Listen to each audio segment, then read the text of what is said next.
శ్రోతలందరికీ నమస్కారం. ఈరోజు సహజీవనం అనే కథతో మీ ముందుకొచ్చాను. మరి కథలోకి వచ్చేద్దామా? సహజీవనం కథ రచన పఠనం విజయలక్ష్మి. నవ్య, నీ కాదు చెబుతున్నది, నా వల్ల కాదు. నీ కొడుకును నేను సాకలేను. ఆల్రెడీ నేను వేరే అమ్మాయితో సహజీవనంలో ఉన్నాను.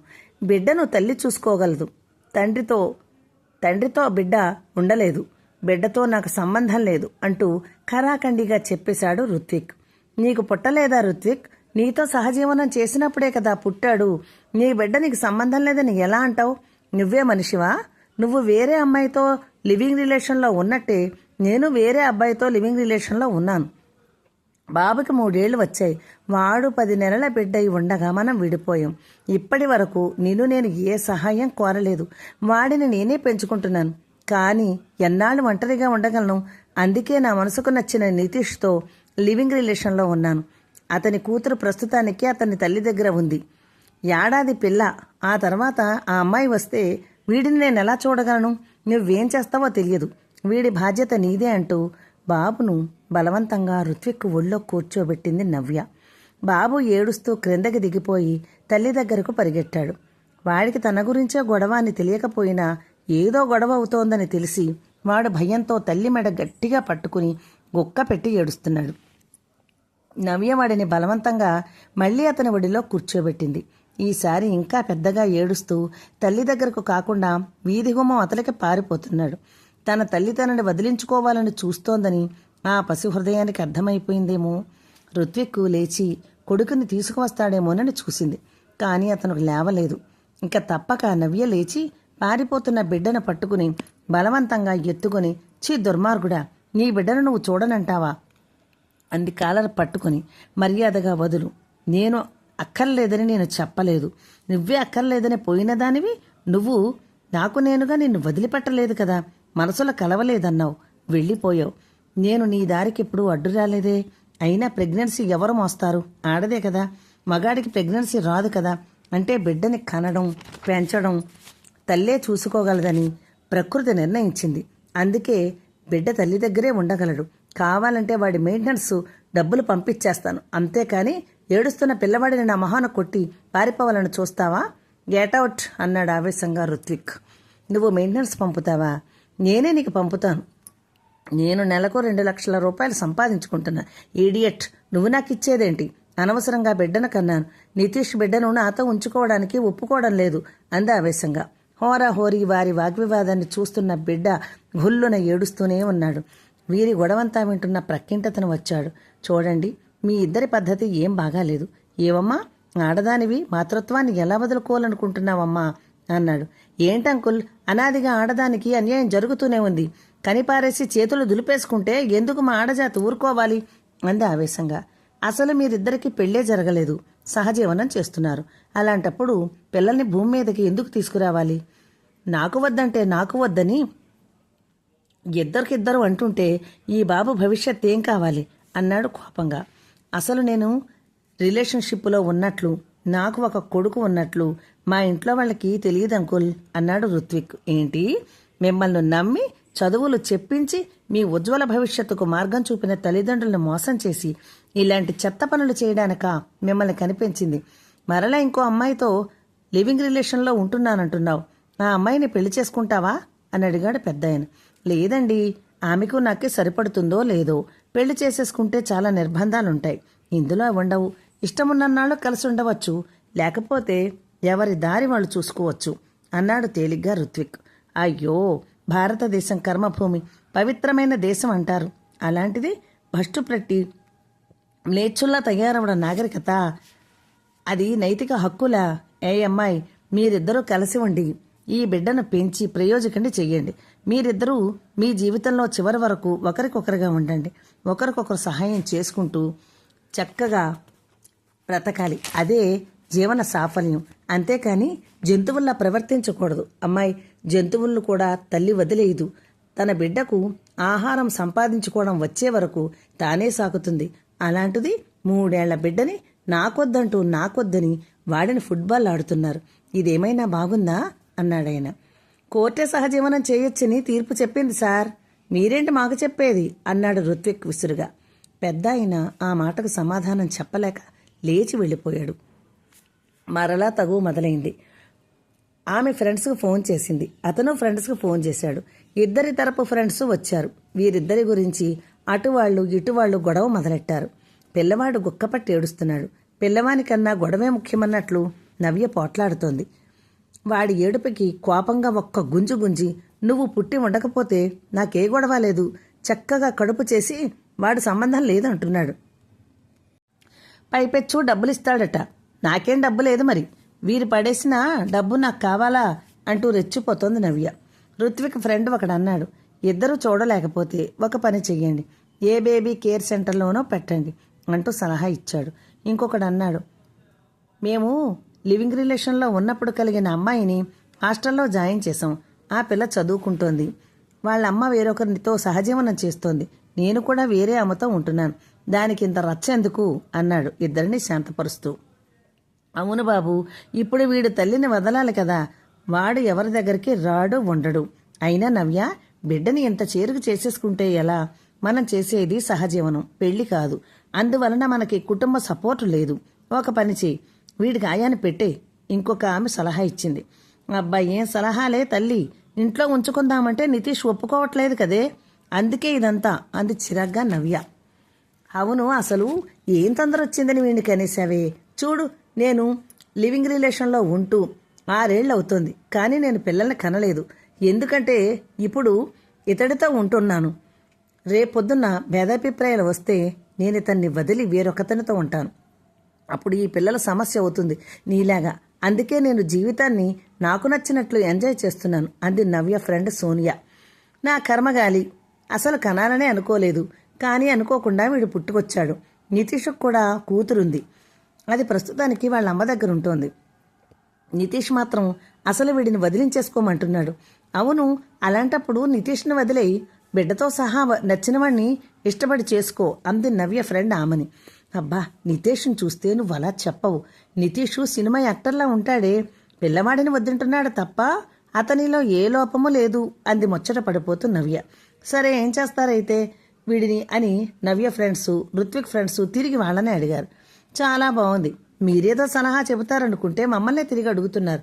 అయితే ఇద్దరికి ఇబ్బంది లేకుండా శిశు సంరక్షణ కేంద్రానికి అప్పచెప్పేయండి అన్నయ్య తీర్మానం చేశారు అందరూ. అలా ఏడుస్తూ నా పిల్లవాడిని బలవంతంగా శిశు సంక్షేమ కేంద్రానికి అప్పచెప్పి చేతులు దులుపుకుంది నవ్య. అది ఒక పెద్ద ప్రాంగణం. ప్రాంగణమంతా జనంతో కిటకిటలాడుతోంది. ఒక ప్రక్క మీడియా వాళ్ళ కెమెరాలు పట్టుకుని హడావిడి చేస్తున్నారు. కార్యకర్తలు అక్కడికి రాబోయే వ్యక్తి కోసం పెద్ద గజమాల తెప్పించారు. స్టేజ్ పువ్వులతో గొప్పగా అలంకరించారు. అప్పుడే కారులోంచి దిగాడు 33 ఏళ్ల యువకుడు. నుదుట విభూతి రేఖలు, తెల్లని పంచె, తెల్లని షర్టు, దానిపై అందంగా అమరిన కండువ, నుదుటన గుండ్రటి ఎర్రని బొట్టు, నల్లని జుట్టు, రాజీవ నేత్రాలు, కళ్లల్లో కొట్టొచ్చినట్లు కనిపిస్తున్న ఒక గొప్ప వెలుగు, కనుదోయిలో అపారమైన కరుణ. ఆయన రాకతో జనం లేచి నిలబడ్డారు. ఆయన హుందాగా నడుస్తూ స్టేజ్ పైకి ఎక్కి జ్యోతి ప్రజ్వలన చేసి అందరికీ నమస్కరించాడు. అందరూ జయ జయ ధ్వానాలు పలికారు. ఆయన కోసం సంవత్సరం నుంచి ప్రయత్నిస్తూ ఉంటే ఈరోజు ఆయనకి రావడానికి కుదిరింది. అతని పేరు రాష్ట్రమంతటా మారుమ్రోగిపోతోంది. అతను మంచి ప్రవచనకర్త. ఆయన ప్రవచనాల కోసం, అతన్ని చూడడం కోసం జనం ఎగబడతారు. అలాంటి వ్యక్తి ఇక్కడికి రావడమే విశేషం అని అక్కడికి వచ్చిన వారందరూ చెప్పుకుంటున్నారు. సభ అంతా నిశ్శబ్దమైంది ఆయన ప్రవచనం వినడం కోసం. ఆ ప్రవచనకర్త పేరు రామానంద సాగర్. ఆయన ప్రవచనం మొదలుపెట్టి, మీకు ఒక కథ చెబుతాను వినండి.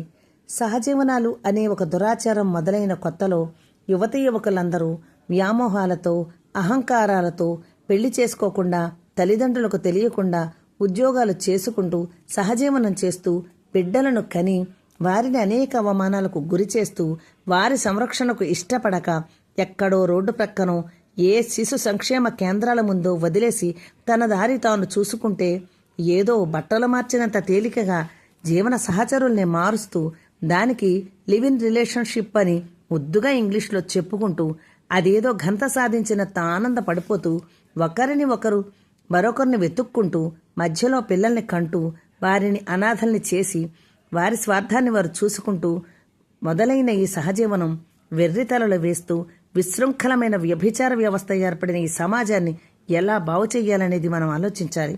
ఈ సహజీవనానికి ఆనాడు కోర్టులు తీర్పునిచ్చాయి, సహజీవనం తప్పు కాదని. కానీ ఇది పెచ్చుమీరి నానాటికి ఒక కుటుంబం, ఒక వంశం అనేది లేకుండా ఎవరు ఎవరికి పుట్టారో తెలియదు. కొన్నాళ్ళు ఒకరితో, ఇంకొన్నాళ్ళు ఒకరితో సహజీవనం చేస్తూ పిల్లల జీవితాల్ని చిన్నాభిన్నం చేస్తూ సమాజాన్ని భ్రష్టు పట్టిస్తున్నారు.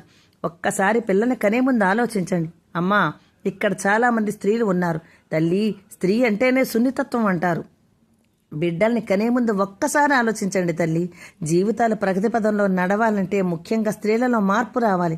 ప్రకృతి, భగవంతుడు కూడా స్త్రీకే ఒక గొప్ప అవకాశాన్ని ఇచ్చాడు. స్త్రీ ఒక క్షేత్రం, స్త్రీ ఒక మహాశక్తివంతమైనది. పురుషుడు కేవలం విత్తనాన్ని వెయ్యగలడు. దాన్ని క్షేత్రమైన స్త్రీ తన గర్భంలో దాచుకొని మొలకొత్తే వరకు పెంచి పోషించి మహావృక్షాన్ని చేయగలిగింది ఒక స్త్రీమూర్తి మాత్రమే. మొలకెత్తి ఎదుగుతున్న మొక్కకు సంరక్షకుడుగా ఉండేవాడు పురుషుడు. అంటే బిడ్డల పెంపకంలో పూర్తి సహాయాన్ని అందించేవాడు తండ్రి.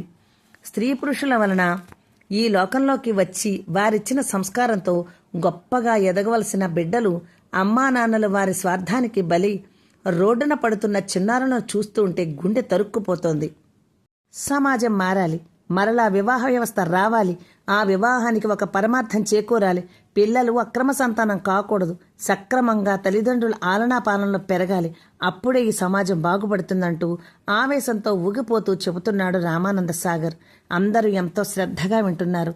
ఒక ఆమె ఇంకొక ఆమెతో అంటోంది, రామానంద సాగర్ గారి తల్లి సహజీవనం పేరుతో ఎంతో మందితో ఉంటూ పాపం 3 ఏళ్ల పిల్లవాణ్ణి శిశు సంక్షేమ గృహం ముందు వదిలేసి వెళ్లిపోయిందట. దొంగమొహంది.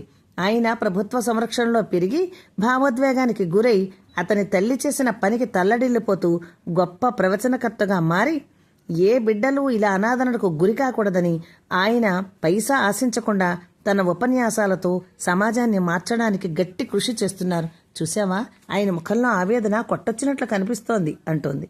వారి మాటల్ని వింటున్న 75 సంవత్సరాల వృద్ధురాలు, అతని తల్లి చిన్నతనంలో అతన్ని వదిలేసిందమ్మా అని అడిగింది. అవునంటీ, పాపం అతని తల్లి ఇతనికి 3 సంవత్సరాల వయసులో కొవ్వెక్కి కామాంధకారంతో అతనిని శిశు సంక్షేమ గృహం ముందు వదిలేసిందట. ఆ దుర్మార్గారురాలు చేసిన పనికి ఆయన ఎన్నో అవమానాల్ని తట్టుకుంటూ పెరిగి ఇదిగో ఈ రోజు 10 మందికి చెప్పగల స్థాయికి వచ్చాడండి అనేసరికి ఆ వృద్ధురాలి కండ్ల వెంట ధారాపాతంగా నీరు కారుతోంది. సందేహం లేదు, వీడు వీడు నా కొడుకే. అదిగో నుదుటి కణత మీద పుట్టుమచ్చ. అవును, వాడు కణత మీద పావలా కాసంత పుట్టుమచ్చతో పుట్టాడు. సందేహం లేదు, అతను నా కొడుకే. ప్రక్కింటామెను ఈరోజు ప్రవచనకర్త వస్తున్నాడట, ఊరు వెళ్ళాలి, లేకపోతే ఆయన ప్రసంగానికి తప్పకుండా వద్దునని చెప్తే మనశ్శాంతి కోసమని వచ్చింది. కానీ ఇన్నాళ్ల తర్వాత తన కొడుకుని గొప్ప స్థితిలో చూస్తోంది. ఆమె నీచ స్థితిలో ఉండి తనకు దుఃఖంతో గుండెలు బరివెక్కిపోతున్నాయి. స్టేజ్ మీదకు వెళ్ళి, బాబు నన్ను క్షమించరా అనగలదా? నువ్వు నా కొడుకువేనని చెప్పగలదా? బాబుని వదిలేసి ఏ ఎనిమండుగురితోనో రిలేషన్షిప్ చేస్తూ తన జీవితాన్ని నాశనం చేసుకుని 75 ఏళ్ల వయసులో దిక్కులేక అనేక రోగాలతో కొట్టుమిట్టాడుతోంది. కుర్చీలోంచి లేచి నిలబడి అతని వైపు చూస్తోంది. కన్నీటి పొరల మధ్య నుంచి రామానంద సాగర్ ముఖం లీలగా 3 ఏళ్ల తన కొడుకు కనిపిస్తున్నాడు. బాబు అని అరవాలనుకుంది. అనుకుని నోరు తెరిచింది. తెరిచిన నోరు తెరిచినట్లే ఉండిపోయింది. కానీ గొంతు పైకి రాలేదు. అక్కడే కుప్ప కూలిపోయింది. సభలో కలకలం బయలుదేరింది. ఉపన్యాసం ఆపి రామానంద సాగర్ విషయం తెలుసుకొని ఒక స్త్రీమూర్తి తన ప్రసంగానికి వచ్చి చనిపోయిందని తెలిసి స్టేజ్ దిగి వచ్చి ఆమె శవంపై ఆ గజమాలను వేసి తనకని తెచ్చిన సాలువాలను ఆమెకు కప్పి ఆమెకు నమస్కరించి కారు ఎక్కేశాడు రామానంద సాగర్. ఆమె ఎవరో కాదు, నవ్య. ఆ రామానంద సాగర్ ఆమె వదిలిపెట్టిన 3 ఏండ్ల కొడుకు. ఇది ప్రపంచానికి చెప్పడానికి ఆమె లేదు. తెలిసే అవకాశం అతనికి లేదు. కథ సమాప్తం. నా కథ నచ్చితే నా ఛానల్ సబ్స్క్రైబ్ చేసుకొని నన్ను మరింత ముందుకు నడిపించాలని నా ప్రార్థన. ఇప్పటి వరకు నా ఛానల్ను సబ్స్క్రైబ్ చేసుకున్న వారికి, నా కథలను వింటున్న వారికి నా ప్రత్యేక ధన్యవాదాలు. నా ఛానల్ సబ్స్క్రైబ్ చేసుకోనని వారు సబ్స్క్రైబ్ చేసుకోనగలరు. ఇట్లు ధన్యవాదములతో మీ విజయలక్ష్మి. Please subscribe.